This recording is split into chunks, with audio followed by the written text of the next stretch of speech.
Hi there, Serial Trader here. Just want to do a little update on PLTR since the last video. So it ended up being an excellent entry, and as usual, I wish I bought more, being that it had such a nice reaction off that level. But I will show you, I guess in the shorter term, what I'm looking for that would make me want to add to the position. And of course, you can just buy it whenever you want, and I do think we have some longer term upside here. But if you want precision and a real nice short-term entry, I'll get into what I think that might look like. Now, we also have what's called a bullish island gap reversal. So we made the nice bottom there on February 18th. So we gapped down to make that bottom, and then the next day we immediately gapped up. So that left a nice island gap. So a bullish island reversal right there. And in a true island reversal, that gap will not be filled, and we're basically just starting a major new uptrend. Certainly possible. Currently, that is a valid island reversal. But I'll just get that little box out of there, just not to clutter the chart. And you can see another thing you want to look for at significant bottoms is major volume. Well, we've certainly gotten that. So if you look at all the prior volume, yeah, we've basically demolished all the prior volume except maybe the IPO day, and that doesn't count because, of course, IPO days are crazy. But as far as all the actual regular trading volume after the IPO, this by far stands out as the highest, so that's good to see. That adds some confidence that we may have a major bottom there at 24.50. And let's see how many shares. So 313 million shares, and the next day a nice pop up on 319 million shares. So that's pretty powerful. Okay, that's a strong message that, hey, that level likely was a major bottom. But if we go in on the 30-minute price chart, yeah, 30-minute looks good. Let me just remove some of the clutter here. We probably are working something like this here.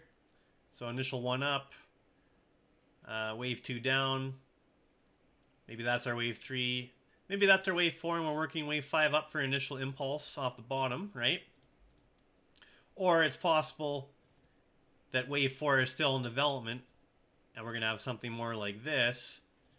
And let me just drop the degree here. This is possible, right?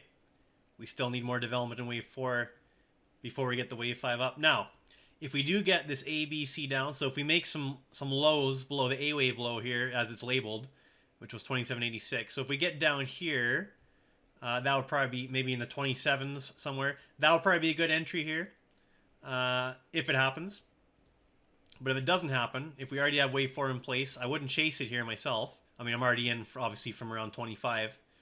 But what I'd look for as far as adding a new position would be finish our initial 5-wave move off the bottom here, okay? And then look for that larger degree 3-wave correction, perhaps into the previous 4th wave area. So something like that. And then that would be kind of the setup to get long for the next impulsive sequence, right? So that's what I'd be looking for. So I don't currently see a short-term entry.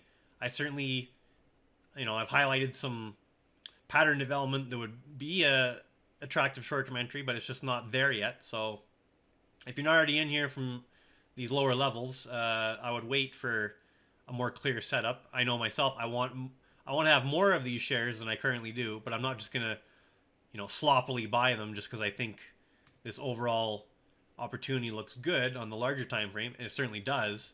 But trying to have a little more precision there short term for an entry.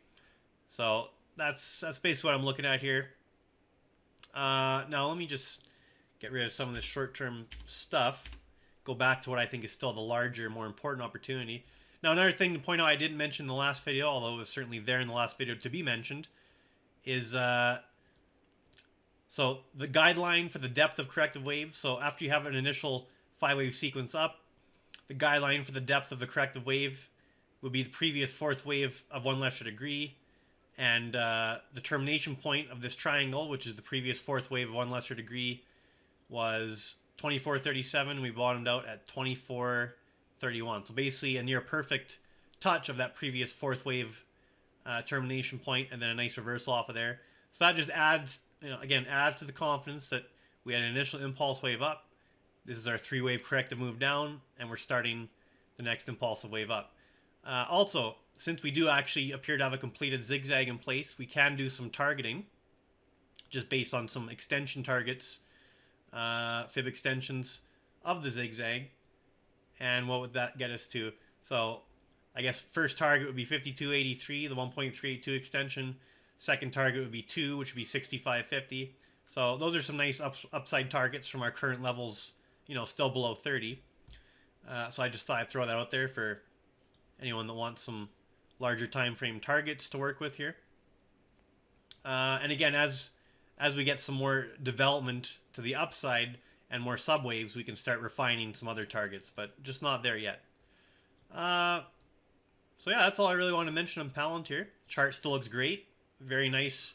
I certainly didn't know whether that would be the bottom when I made the last video, but I did identify that nice AC equality relationship, which tends to be an area to look for a bottom, and sure enough, it confirmed, had a huge reaction, gap up, island gap reversal, big volume, so things are looking good for a Palantir upside.